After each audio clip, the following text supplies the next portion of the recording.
And so like a lot of changes or resistances, whether it's Bitcoin or pretty much any other social phenomenon, tend to happen from the most committed people. And so we identified 6 different identifiable states of mind.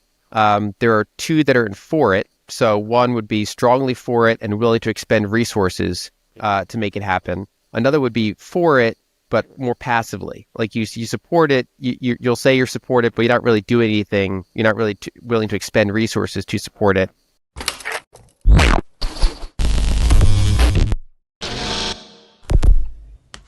Hey guys, welcome back to Everyday Finance. In this video, Lyn Alden discusses Bitcoin and crypto.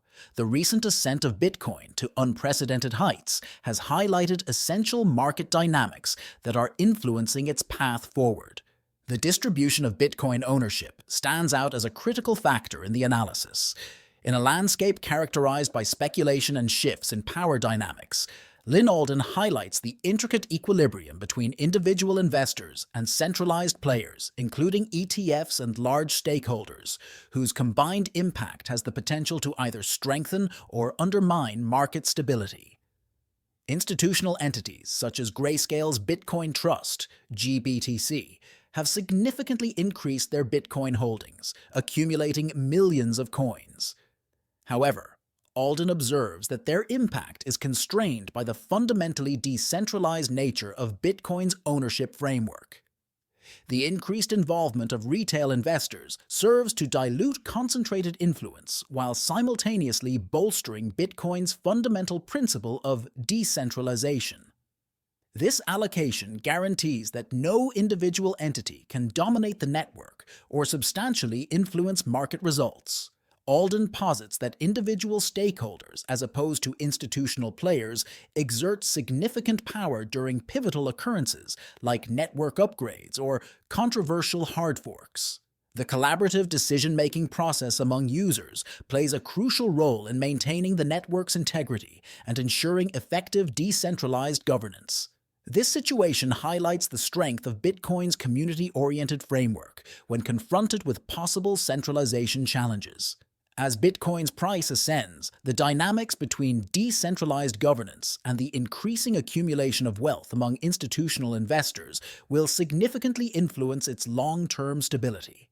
The recent influx of institutional capital has contributed to increased legitimacy and liquidity within the market. However, it simultaneously prompts concerns regarding the potential for centralization and market manipulation.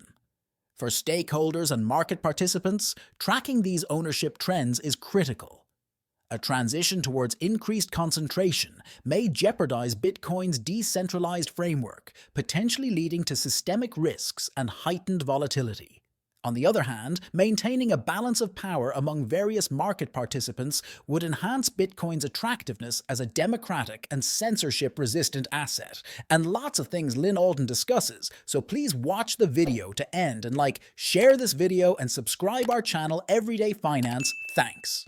Right. So, I mean, for investors, they're arguably the most powerful group of all the groups. If there's one that has kind of full control in the long run, it's eventually them.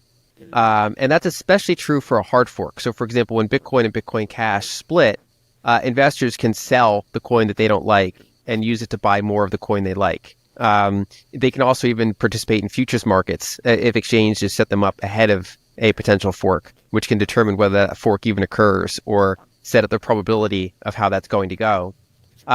During a soft fork, we found that investors, their power is quite delayed.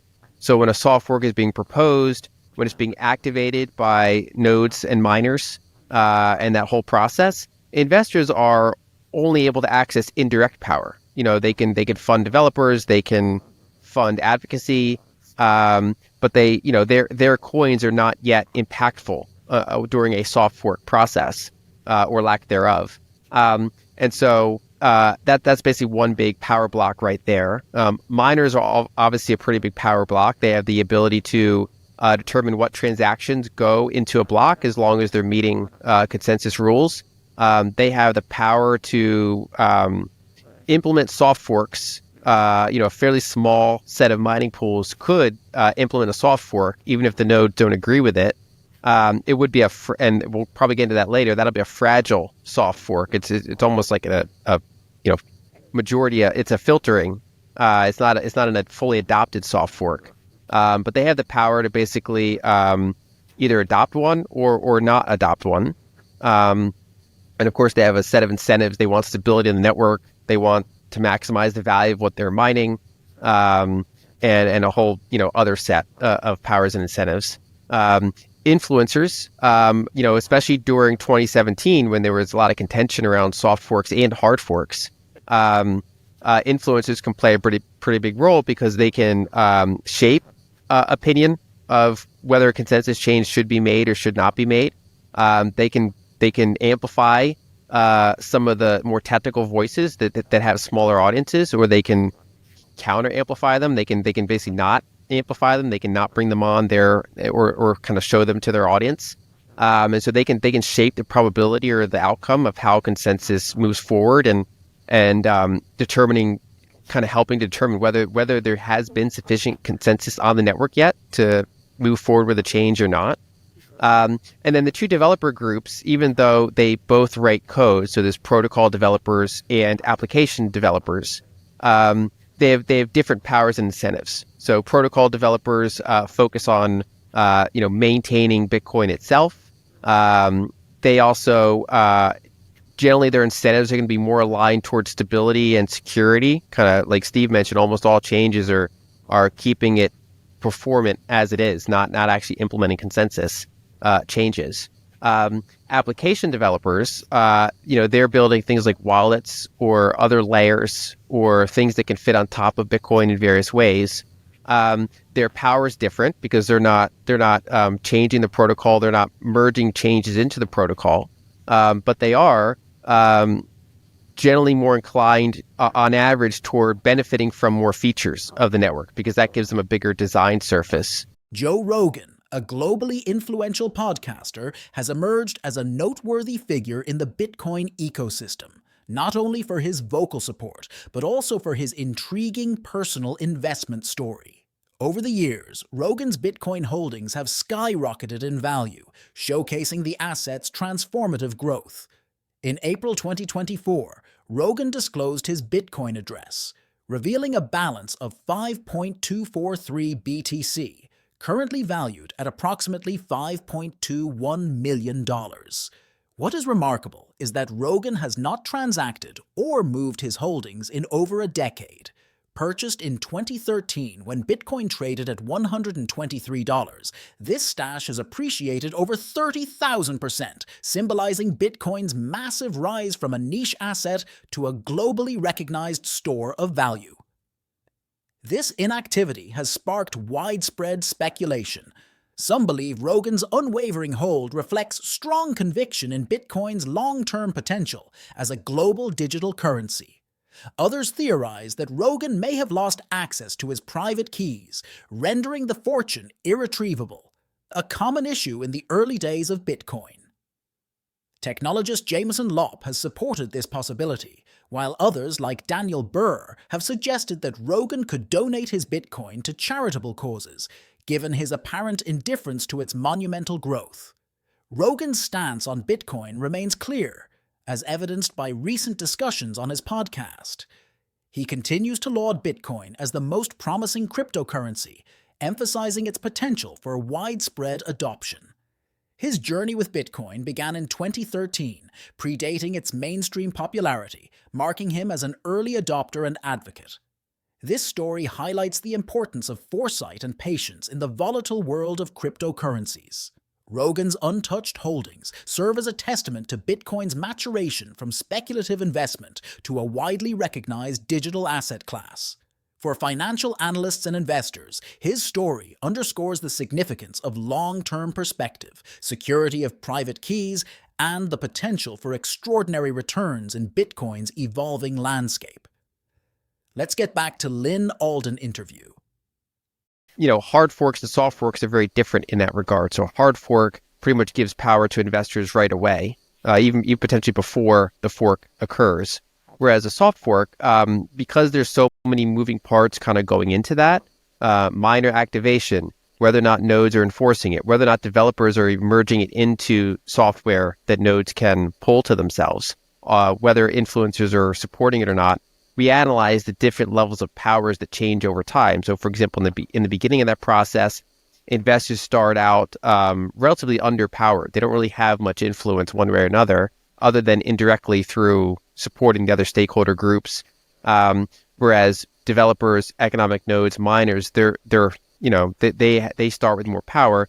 And then as you kind of go through that process, you have a rising power from investors and you have diminishing power from the other stakeholder groups as that goes through. And we also identified states of mind that are very relevant in this process. And so like a lot of changes or resistances, whether it's Bitcoin or pretty much any other social phenomenon, tend to happen from the most committed people. And so we identified 6 different identifiable states of mind.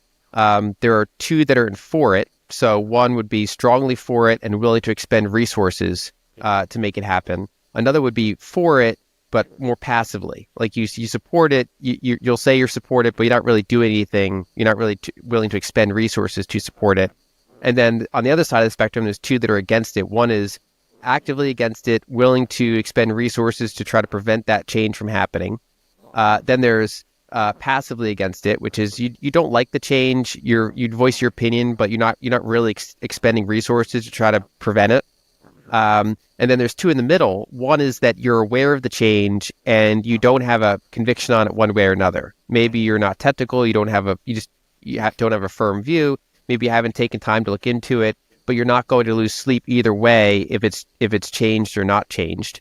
And then the other one in the middle is unaware, that you're not even aware that the change is being proposed and that it's maybe in the process of potentially going through consensus and activation. And it might be something that if you did know, you would care quite a bit. And it's just that you happen to be unaware because the vast majority of Bitcoin users are not hanging out on Bitcoin Twitter daily. And so they're either often just completely unaware of changes that could be happening, or maybe only vaguely aware and not aware of the progress that certain changes might or might not have. And maybe Steve can go into more detail around SegWit game theory itself. Ethereum recently captured market attention with an impressive 10% surge in just 24 hours, outpacing Bitcoin's 4.4% gain. This strong performance reinforces Ethereum's position as the second largest cryptocurrency by market cap and fuels speculation of a potential altcoin season. Ethereum now accounts for over 13% of the $3.33 trillion cryptocurrency market cap, highlighting its growing influence within the digital asset ecosystem. Ethereum's trading volume surged to $47.87 billion, driven by activity on major exchanges such as Binance, DigiFinex, and Bitfinex. Tether, USDT, was the most popular trading pair, followed by the US dollar and other fiat currencies, reflecting the broad appeal of Ethereum in both spot and derivative markets. Derivatives markets also saw significant action, with $56.5 million in liquidations, $47.73 million of which were short positions. This indicates a strong, bullish sentiment as traders capitulated to Ethereum's upward momentum. Currently trading at $3,647, Ethereum remains 24.8% below its all-time high of $4,800 set in 2021. However, optimism remains robust among analysts. Patterns suggest the potential for another explosive rally, with some forecasts, such as those from analyst Tony "the Bull" Sino, predicting a surge to $7,500 if bullish momentum sustains. Ethereum's surge could signal a broader shift in the cryptocurrency market, potentially marking the onset of a more significant rotation into altcoins. This aligns with historical cycles where Ethereum and other altcoins outperformed Bitcoin during certain bullish phases. Ethereum's recent rally underscores its role as a leading driver of innovation in the cryptocurrency market, backed by its robust ecosystem of decentralized applications, smart contracts, and staking capabilities. The asset continues to benefit from rising institutional interest and retail adoption, alongside developments like Ethereum 2.0, which enhances scalability and sustainability. For investors, Ethereum's performance highlights the importance of diversification in a cryptocurrency portfolio. While Bitcoin remains the dominant player, Ethereum's ability to outperform during key market moments reinforces its value as a high-potential growth asset. Should the broader market sentiment remain bullish, Ethereum could play a pivotal role in shaping the next phase of cryptocurrency adoption and investment trends. If you learned something from this video, then please like this video and subscribe our channel Everyday Finance, and we will meet in next video. Thanks.